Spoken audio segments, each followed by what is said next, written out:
भने जस्तो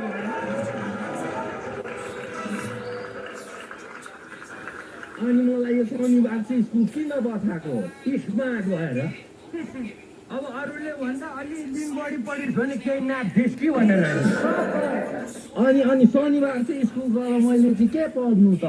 ल अब गइ नै सकेपछि के पढेकोमा हुँदैन थियो तँलाई के पढेकोमा साइनबोर्ड पढ्नु त्यो टोइलेटमा के लेख्या हुन्छ त्यही भए पनि पढ्नु कमसेकम टोइलेटमा कसैको नम्बर भेटिन्छ ठ्याक्क मलाई ल्याएर दिएको भए अर्को शनिबार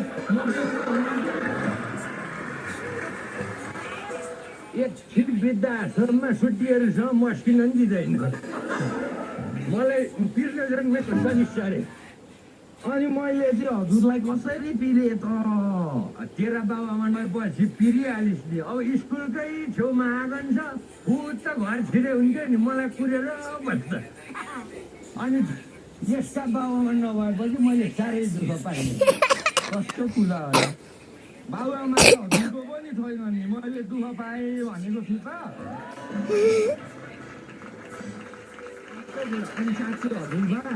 हाम्रो बाबा चाहिँ कस्तो हुनुहुन्थ्यो ठ्याक्कै तै जस्तो अनुहार नपरेको छ झन् तेरा बाउलाई त छिमेकीले थुक्थे आमामा अनि त्यत्रो छुट्टाखेरि बाबाले केही गर्नुहुन्थेन कहाँ केही नगर्नु अब त्यत्रो मान्छेले थुकेपछि तेरो बाउले केही नगरी बस्छ मुख धुन्थ्यो नि अनि हाम्रो बाबा चाहिँ कहिल्यै घर आउनु हुँदैन अब खै अब विदेशमा पैसा छाप्दैछु भन्छ अब तेरा बाउलाई स्वास्नी र पैसा भएपछि के मन चाहिन्छ अब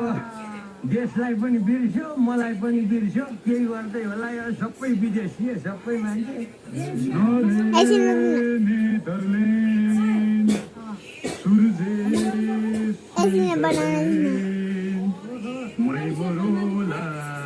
प्यारो